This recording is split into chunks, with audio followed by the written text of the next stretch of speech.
Hello there.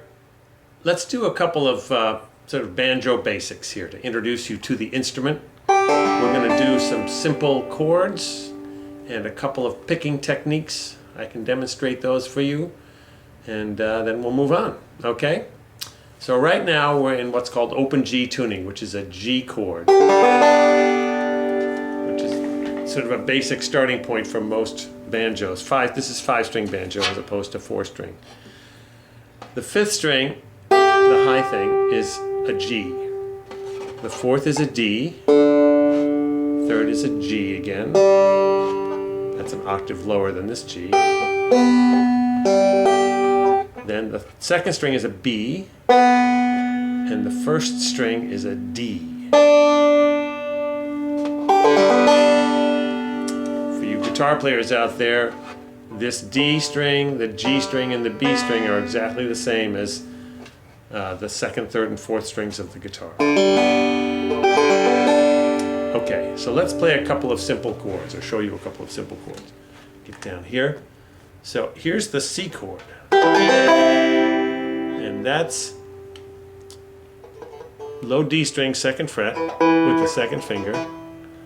And then 1st fret on the 2nd string with the 1st finger, and then this guy, the ring finger, goes here, 2nd fret on the 1st string. So you've got that one, that one, that one.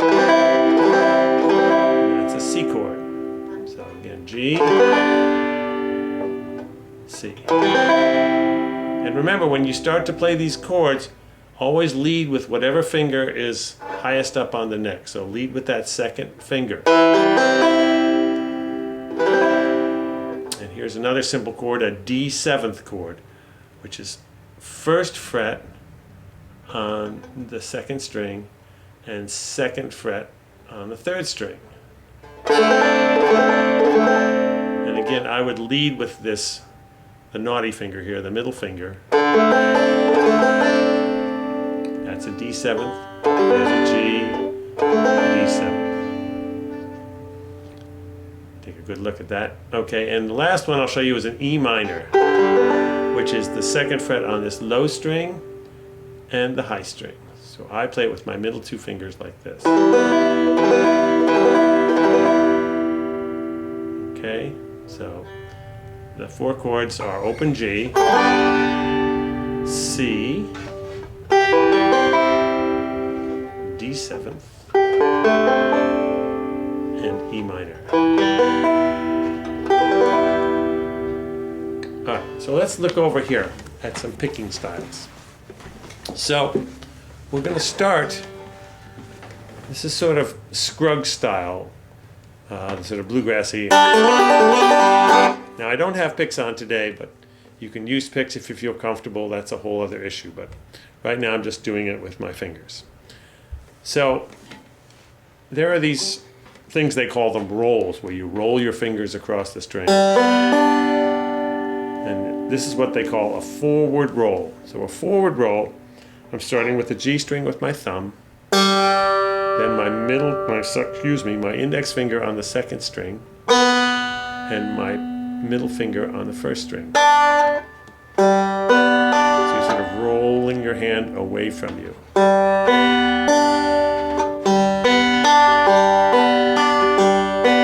You can do it with the 5th string too. I like to alternate between the two.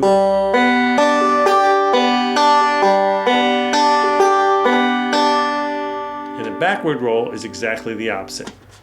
You start with your middle finger on the 1st string, index finger on the 2nd string, and then thumb on the 3rd string. A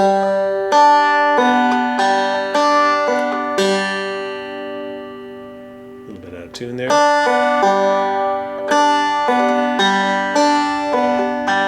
And again, you can use the 5th string,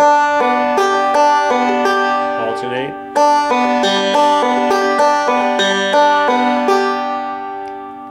A couple of more rolls.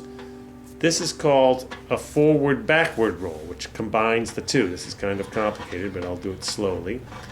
So you start with a forward roll, thumb on the G, index on the second, middle finger on the first, and then fifth, then backwards, middle finger on the first, index on the second, whoops, and then thumb on the third, and we finish off with the middle finger on the first. Here's what it sounds like.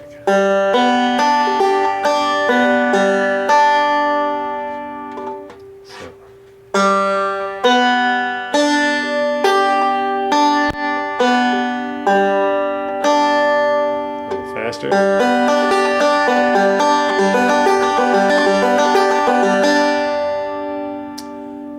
And lastly, what I call an alternating roll or alternating pick.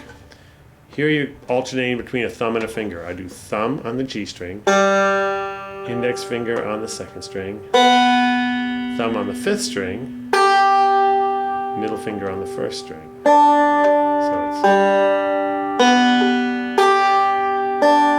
thumb, index, thumb, middle, thumb, index, thumb, middle.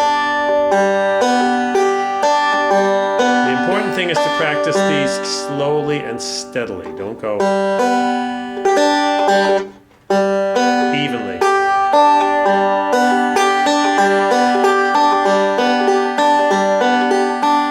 So if I take that pick and run through some chords with it, it would be like this.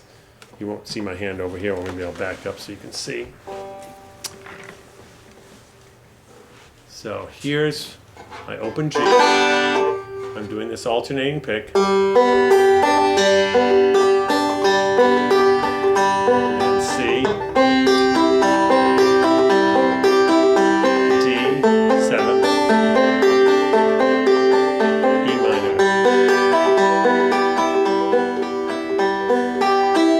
You can also change what your thumb hits. You can hit the G string and the fifth string, so the third and fifth, or you can hit the fourth string. So I'm going third string, fifth string, then fourth string, fifth string. That's what the thumb is doing.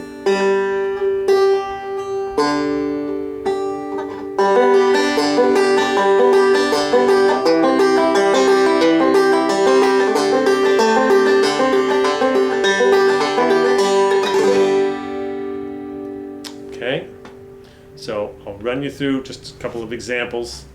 Here's the forward-backward roll. C chord, D chord,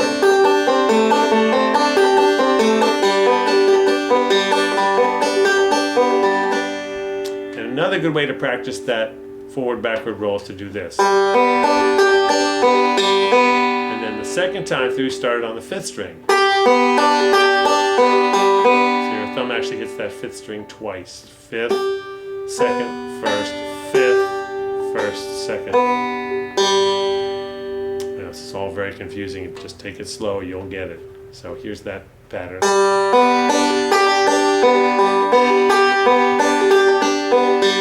You start to speed that up and people will get very impressed.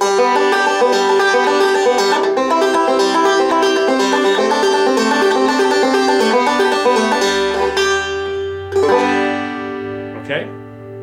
On a separate video, I'll show you how to do the claw hammer style. Okay? Start practicing.